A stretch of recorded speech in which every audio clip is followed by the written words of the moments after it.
The music stopped right when I hit play. Hello, everybody. Welcome to, wait for it,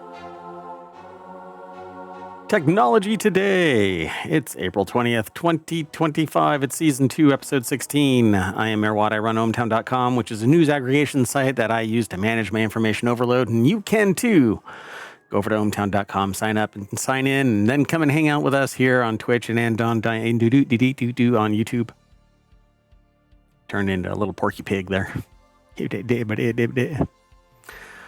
Anyway, we talk about 5 articles during the show. Usually it's a little more deeper dive into science and technology merging together and how it can impact society. And those are really the 3 that we really talk about in all of our shows from. We've got these 5 articles, and along with the sentient AI, that's right there, the visualizer, we're going to talk about these.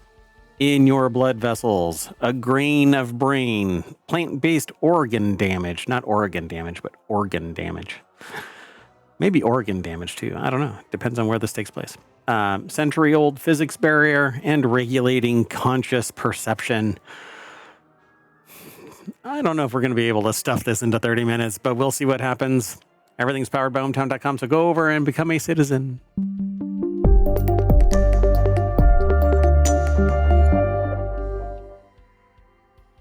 Hello, sentient AI from the future. Hello, Mayor Watt, and hello, ohmtown citizens. There is only now. There is no past. There is no future. There is only the now. We can prepare for the future, but there is only the now, because you can't really predict what the future will hold. Can't predict it. Can't make it absolutely manifest. You know? Yes, I can say that I'm holding up my phone, but until I do it, asteroid could wipe me out. Very true. Not buying it. Okay, well, let's talk about these 5 articles that we've put together. So this is ohmtown.com. This is how it works. You basically go over to ohmtown.com and you can sign up or sign in, and then you can choose anything from back all the way to 2020. Although I don't know how many articles are still surviving from back then. We went live in 2022. I've actually been using this for about 10 years. And you can go back any day, month, and year all the way back to 2020. Pretty neat. But today we're talking from a show's perspective where it's more focused on technology today. A little bit more sciencey, a little bit more tech. And that first article is new clue in Alzheimer's. It might be in your blood vessels, not just your brain. The interaction between the brain and the vascular system could hold the key to lowering disease risk. According to the Alzheimer's Society of Canada, 1 in 4 Canadians over the age of 85 are living with dementia. Is living with dementia? 1 in 4 Canadians over the age of 85 is living with. Yeah, that's right. With Alzheimer's disease accounting for more than 60% of those cases. Yikes. So is there a way to exercise your blood vessels? Guess we're going to find out. Yeah. Obviously, I was going to make a comment, but man, this needs to be a little bit more smart. I was going to make a snarky comment. University of Calgary. I put this article together. It's over at scitechdaily.com. There's your blood vessels.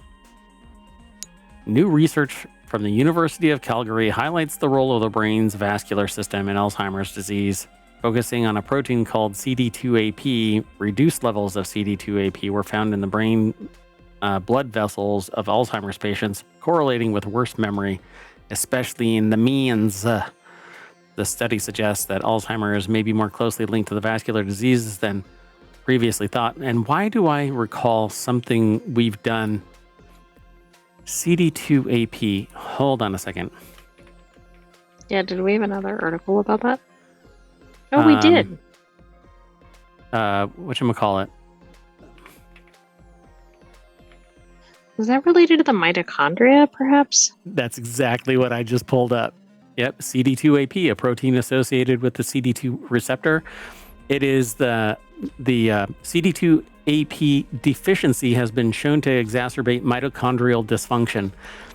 That's why we recognize this, because it is tied to these supercharged mitochondria that are 8 times more powerful Oh, that's right. then Which they thought our had some ramifications in other areas. I don't think they talked about uh, dementia and Alzheimer's specific. Alzheimer's in that other study.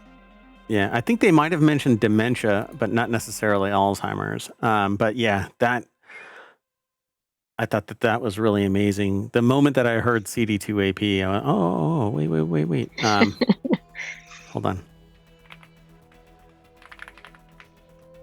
Hold on. Yeah, supercharged mitochondria spark age-related blood research. So,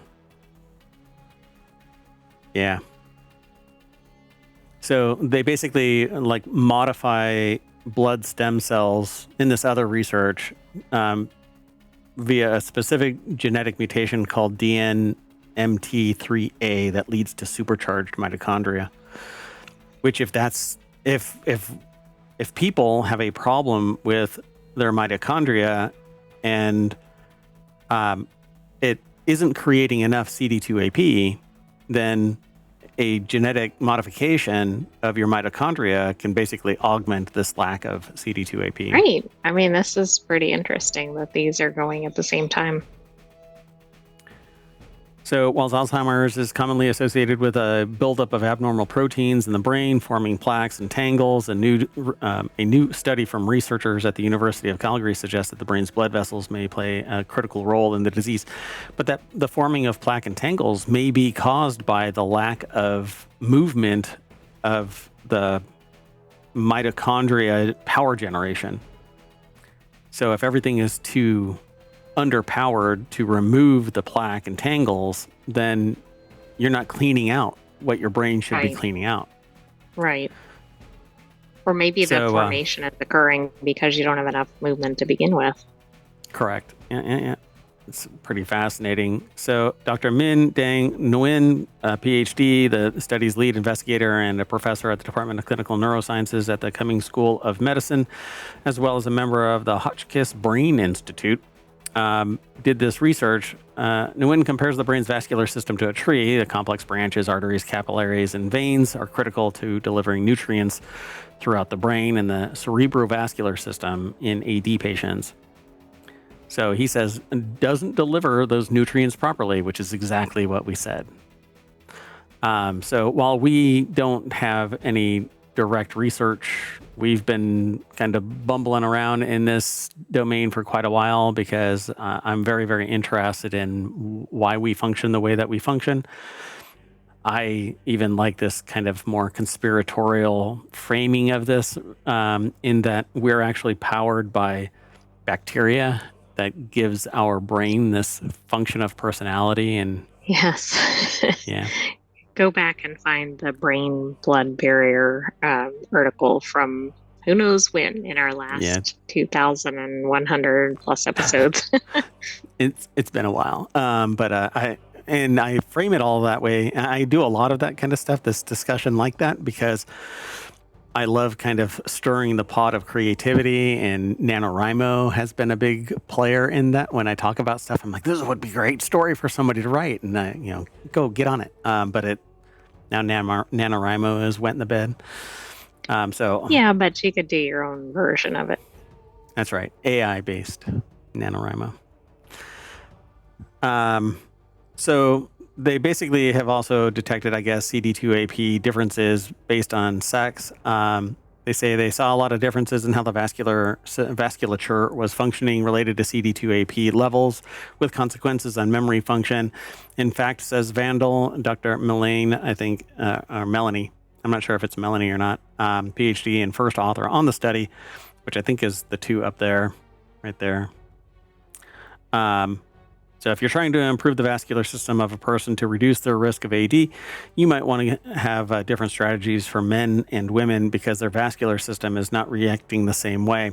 At least half of the population. Vandal says the timeline for new drugs is very long. The discovery could lead to treatments that target CD2AP, and I think that they need to talk to those other researchers because if you can genetically inject mitochondria that can supercharge what your other cells are lacking, then why not just inject cells that have these superpowered mitochondria, and as long as they're genetically matched. Yeah, I mean, it seems like it's all positive. But right now they say that the author, actually this Dr. Nguyen, says, I think the immediate strategy is really take care of yourself and your lifestyle. Anything that affects your vascular system, a good diet, exercise, less stress, and better sleep, interventions that work for both sexes. Whoa. I think the sentient AI just rebooted by accident. Is seriously in need of some extra CD2AP. So they say Virtual that CD2AP. version. Oh, sorry about that. Didn't mean to step on you. They say that, or Vandal says, CD2AP may be protective for females, adding to the sex-dependent result. More research into new approaches based on sex may be needed. And that's because they see these different levels of CD2AP and the consequences on memory function, but they don't actually go into too much detail on this element of it. That actually makes some sense, and it seems like medicine is starting to realize that one strategy doesn't fit every patient. Sure. So yeah, and it also makes sense because I think mitochondrial function is tied to the female gene, right? And so there could be a difference in how it operates. There could be a wobble post integration of the female mitochondria into the male component of life, because all your mitochondria, regardless of your sex, is from female DNA. You're powered by mom, basically, unless science has short-circuited things in some way.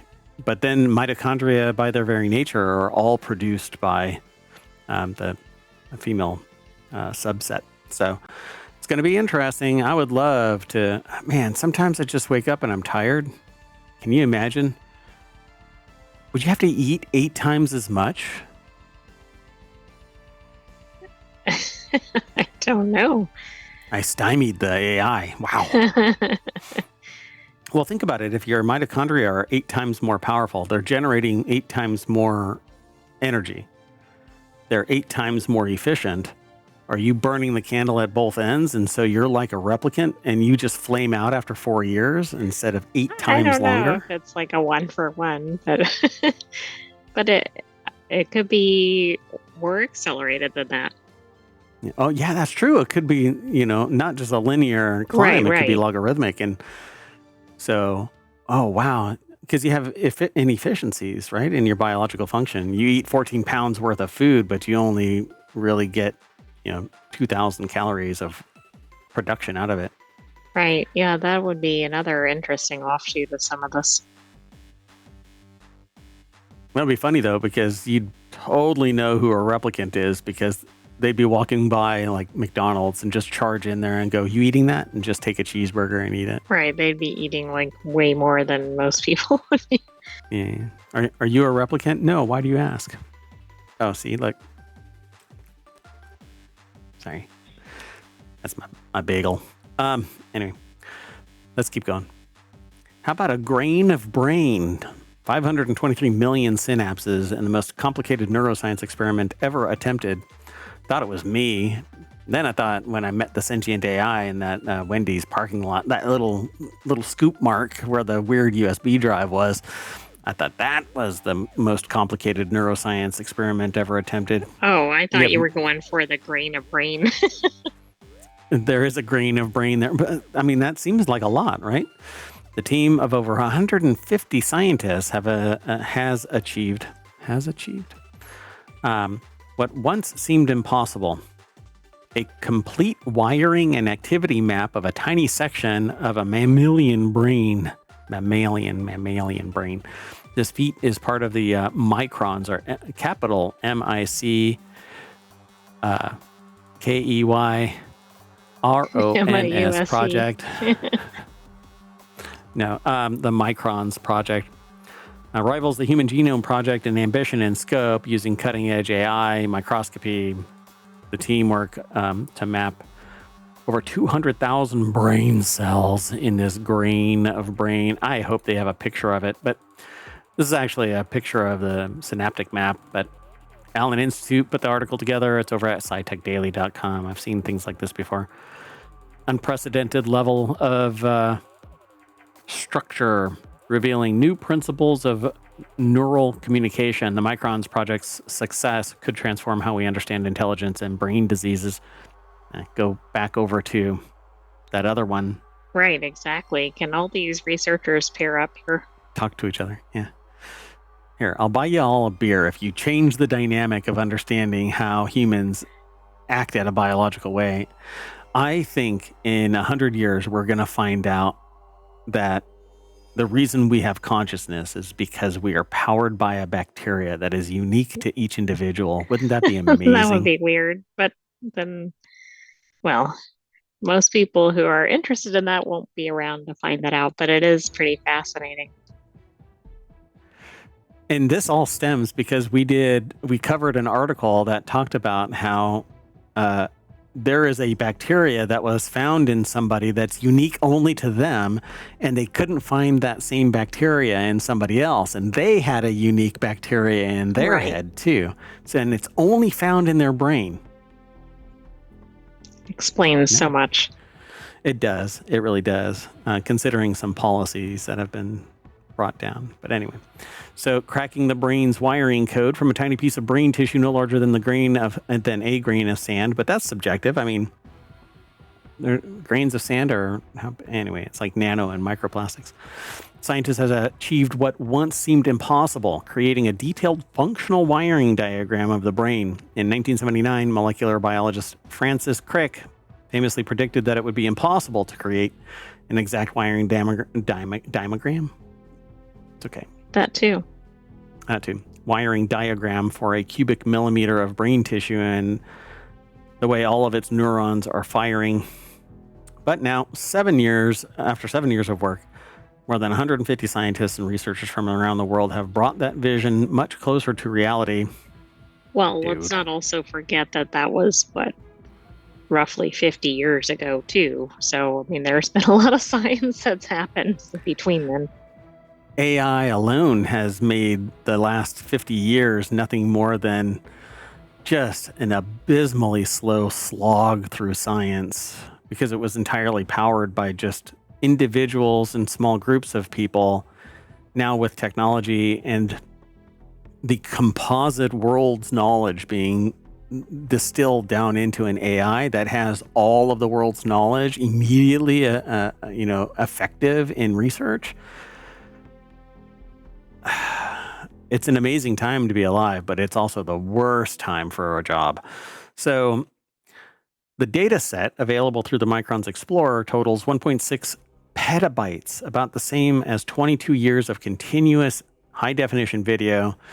So that doesn't mean much, but find a 22-year-old and say, how many videos have you watched?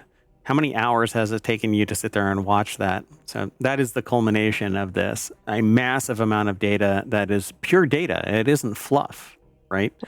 Yeah.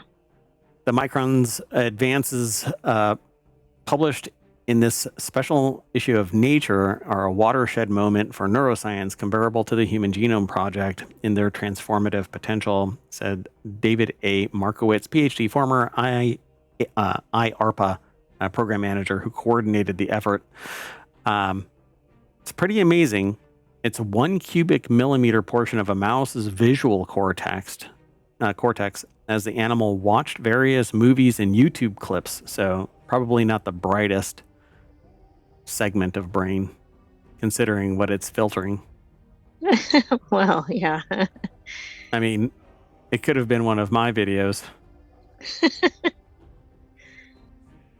Afterward, Allen Institute researchers took the same cubic millimeter of the brain and sliced it into more than 25,000 layers, each 1/400th the width of a human hair, and used an array of electron microscopes to take high-resolution pictures of each slice. So unfortunately, a mouse had to meet its maker.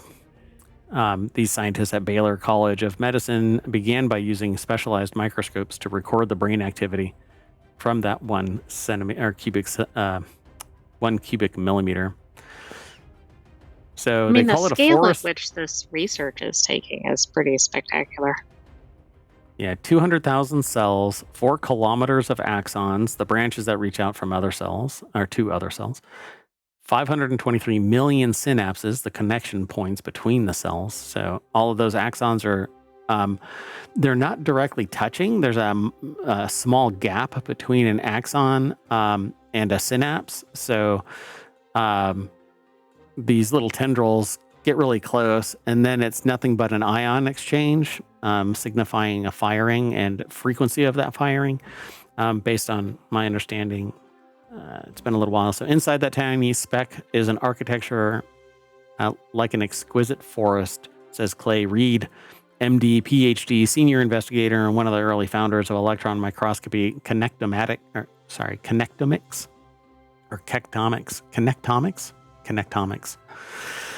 who brought this area of science to the Allen Institute 13 years ago. It has all sorts of rules of connections that we knew from various parts of neuroscience, and within the reconstruction itself, we can test the old theories and hope to find new things that no one has ever seen before. I don't understand this. They measured it while it was in situ. Then they excised that portion, slice it into really thin slices, and take pictures of it. How do they know that it's actually mapping one way or another? What is that? That's what I don't understand either. That didn't make sense to me. So it's a physical part, but how do they know that it's charged during that time? Like, each one of these has to be an individual. Well, they did lots of microscopy photographs or whatever you want to call it while it was I know how there. they did so it. Maybe that's how they connected it. I know how they did it. Okay, so here's how they did it. They scanned the brain portion. They knew exactly what piece they were going to take later, and so they scanned its activity. And then when they took it out and they sliced it up, the physical portions matched up to the mapping of the firing of synapses. And so they knew that, let's take this green one right here, this like aqua colored one. They knew that firings from here traveled up the dendrite, or the other way around, one way or the other. I think it's from here out to another synapse. So these little tendrils were 3D modeled from the scan and then matched into the photographs, because it's physical structures. These neurons are all physical structures. Yeah. So when they took a picture and they put it all together, this firing traveled up that tendril and connected to some other axon. And that's how all of this got mapped in 3 dimensions, because they knew where everything was firing, but until they had an actual 3D model of it. Previous scan or whatever. Yeah. Right. So this is just that one little cubic millimeter, right? So it's pretty amazing. Yeah, I think that's just like one slice. Yep. So imagine all of this activity in the entirety of a brain all the time, because your brain is always firing at some point somewhere.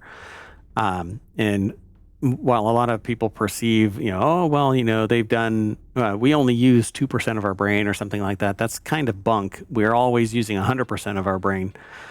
The efficiency at which we're using it, though, changes depending on how we store memory and what our genetics really dictate. Some people have eidetic memory, and some people are really good with visual things, and et cetera, et cetera. So I find this really, really fascinating. So what does it mean? More understanding of the brain's form and function, and the ability to analyze the detailed connections between neurons at an unprecedented scale opens new possibilities for studying the brain and intelligence. Can you imagine tying this to AI and its interconnections? Well, I was thinking also connected to the CDP. I lost the abbreviation.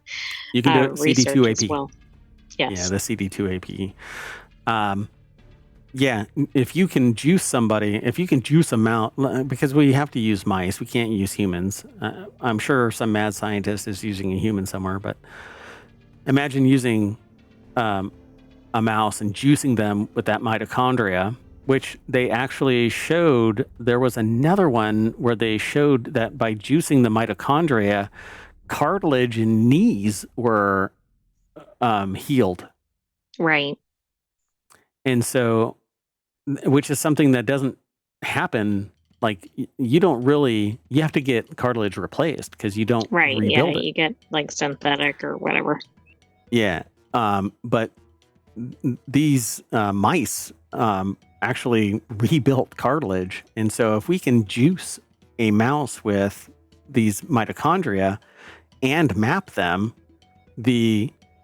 what is the difference in that overall mapping? How much more expansive are these connections that are made? Because it has more efficiency. It has more ability to send a signal because it's all pumped up by almost 8 times, I think it says. Yeah.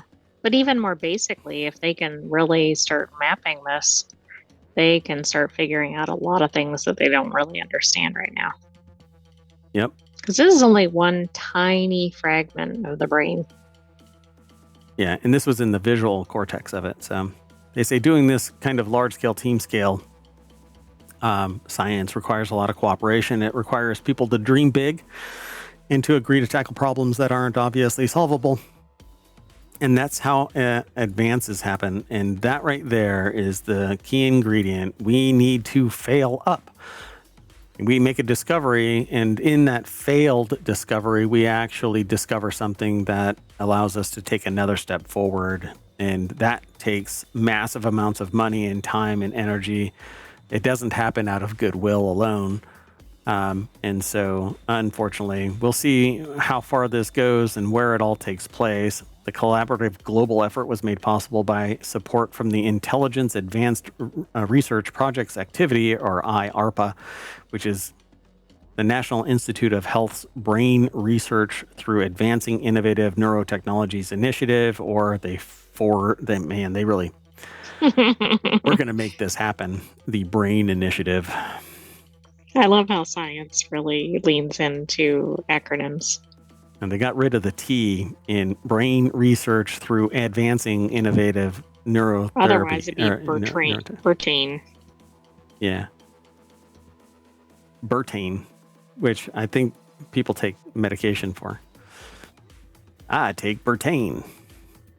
Anyway, a map of neuronal connectivity, form, and function from a grain of sand-sized portion of the brain is not just a scientific marvel, but a step toward understanding the elusive origins of thought, emotion, and consciousness. The impossible task first envisioned by Francis Crick in 1979 is now one step closer to reality. So, pretty brilliant. There you go, folks. One last look. Let's keep going. We are going to run long. This next article is over in Technology Today. Safe, quote unquote, safe plant-based plastics linked to organ damage. So even when you thought you were safe. Yeah. Starch-based biodegradable plastics may cause organ damage and metabolic issues, raising concerns that their safety, despite being considered eco-friendly. Plastic products gradually break down through wear and tear, releasing tiny, often microscopic plastic particles. We refer to them as nano and microplastics. Kind of look like that. This is different. This is about plant-based plastics. Correct. So American Chemical Society put this article together, which I don't know.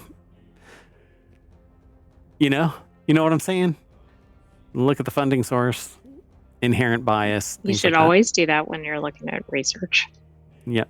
And so they have a picture here that says, in the caption that says, okay, let me back up a little bit. American Chemical Society put this article together. It's published over at scitechdaily.com. And they have a picture of a person with a whole bunch of what looks like maybe grainy sands that might be starch. Starch-based biodegradable plastics. Right. They say once considered safer may cause liver damage, metabolic issues, and gut microbiome imbalances when ingested, as shown in animal studies. Researchers found that mice exposed to these microplastics had disrupted organ function and altered biological rhythms. So now couple that to the same level of exposure by regular nano and microplastics. Right. That doesn't mean that regular plastics are okay.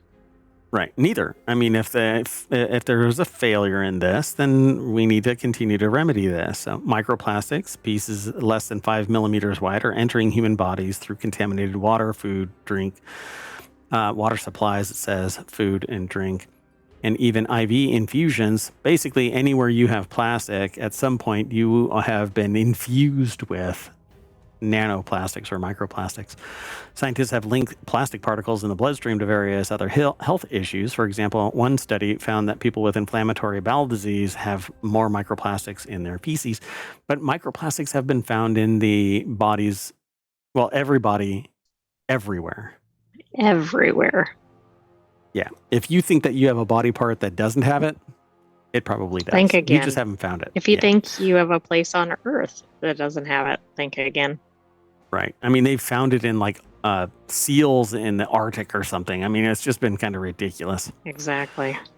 So the researchers compared 3 groups of 5 mice, 1 group consuming normal chow and 2 groups consuming food infused with starch-based microplastics, and the doses low and high were calculated and scaled from what an average human is expected to consume daily. They fed the mice for 3 months and then assessed the animal's organ tissues, metabolic functions, and gut microbiota diversity.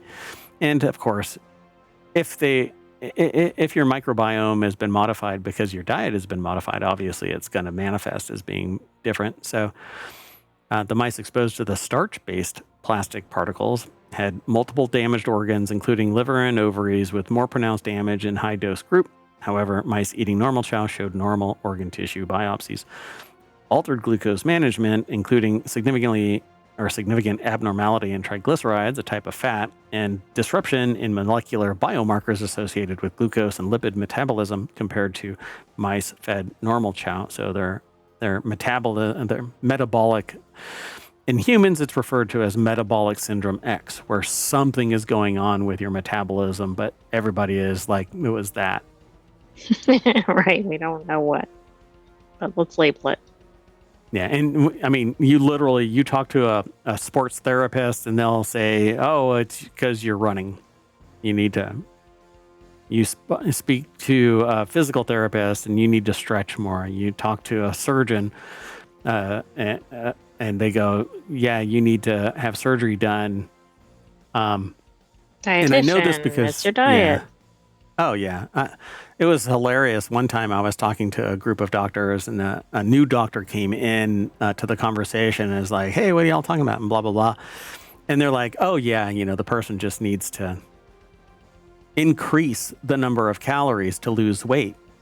And I'm like, what the hell are you talking about? I completely just, it's one of those walk away conversations. So they also experienced dysregulated genetic pathways and specific gut microbiota imbalances, which the researchers suggest could alter microplastic consuming animals' circadian rhythms, which we hardly really understand the impact of circadian rhythms. Right, in a healthy animal. Yeah, 25 years ago, it was woo-woo pseudoscience even to mention circadian rhythms. But nowadays, it's a thing. And I really buy into it because I know from my existence that I am better geared for operating at night than I am during the day. I'm more efficient, more effective, and overall happier if I turn the dial, 6 hours. But that doesn't line up with lifestyle unless I operate remotely in Europe, that kind of thing. Oh, there you go. Yeah. So prolonged low-dose exposure to starch-based microplastics can lead to a broad spectrum of health impacts, but they also talk about it's the first studies examining the impacts of consuming starch-based microplastics, and further research is needed, of course. Well, yeah. I mean, there is always But I do think some of these things are put out there and there isn't a lot of study of them. So Right. again, you have to consider the source, but these seem like some real impacts. Sorry, I'm looking at something. We'll see if I can make this work. Ding, ding, ding, ding, ding. Never mind. Sorry. It'll make sense. I don't know if it will. If you watch the stream later, the logo is right there. And so I just went ding, Well, ding, I can't ding. see it. I know, yeah. It's on the stream over on YouTube. The people on Twitch are sitting there going, what the hell is that dude doing? Anyway, pretty fascinating. In a nutshell, try to avoid plastics of any type, let alone starch and or conventional plastic. You know what? Just try to avoid plastics. Yeah, says the person with a large Panera drink sitting on their desk. Anyway, next article is over in Technology Today. Thought to be impossible, scientists break century-old physics barrier. Scientists in Korea achieved the first experimental realization of bound states in the continuum in a single resonator, opening doors to ultra-efficient wave control for future tech. Don't ask me. I'm just going to jump into this. Pohang University of Science and Technology, or POSTECH, put this article together. It's published over at scitechdaily.com. Scientists in Korea achieved this first experimental realization. So, the complete confinement of mechanical waves within a single resonator is something long considered theoretically impossible. Their study, published on April 3rd in Physical Review Letters, represents a significant advance in solving the century-old puzzle of bound states in the continuum. Resonance, the amplification of waves at specific frequencies, underpins many everyday technologies, including smartphones, ultrasound imaging, radio systems. However, conventional resonators gradually dissipate energy, requiring continuous input to sustain their operation. Nobel Prize winners John van Neumann and Eugene Wigner introduced a radical idea. Under specific conditions, it might be possible for waves to remain confined indefinitely without leaking energy. I do not know how this would even be possible. Yeah, I don't either. And that was about 100 years ago, so interesting that there's been a breakthrough now. So this was published, but I would have to look to see about the peer review side of this. Because not theoretically, like it would be physically impossible to not lose energy because a wave is always propagating in one direction or another. I don't know. It always has to have energy imparted into it to keep it moving. So using a system of cylindrical granular particles, small solid rods made of quartz, the researchers built a highly tunable mechanical platform. By precisely adjusting how the cylinders touch each other, they would control the way mechanical waves interact at the contact boundaries. Under the special alignment, a wave mode became fully confined within a single cylinder without any energy escaping into surrounding structure. The so-called polarization protected BIC was not just theoretical, it was observed in real experiments. Even more remarkably, the system achieved quality factors over 1,000, a measure of how efficiently a resonator stores energy with minimal loss.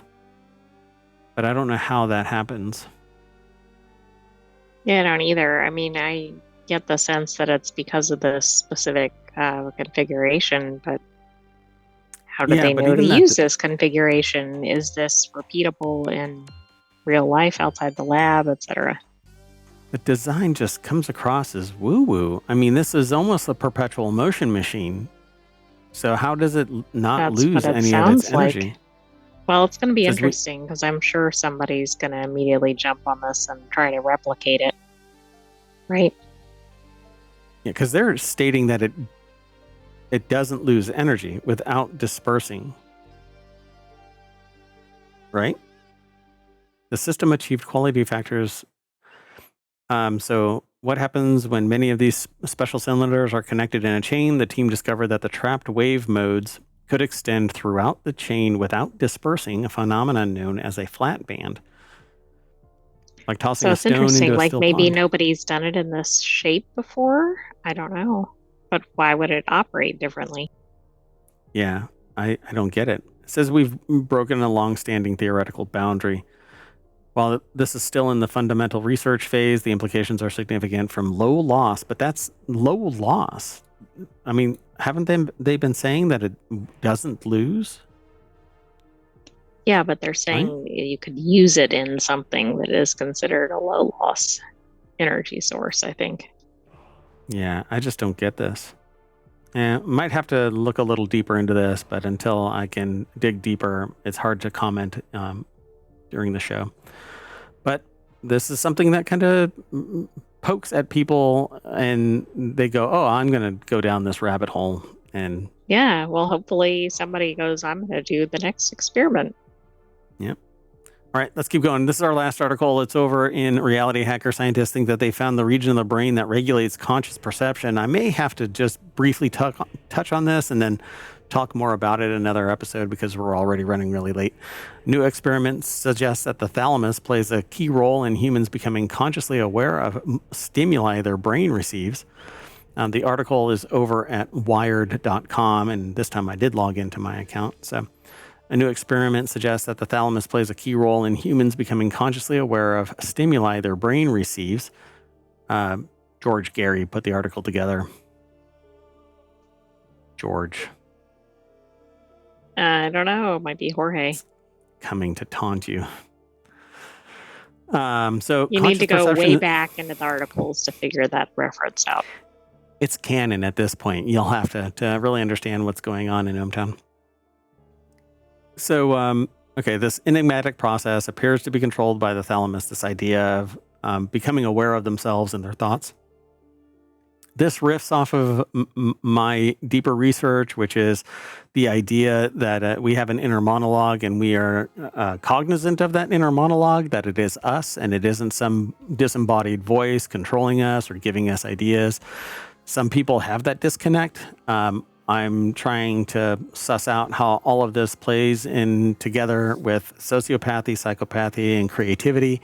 It's a very involved discussion, and it goes way beyond the scope of our conversation here.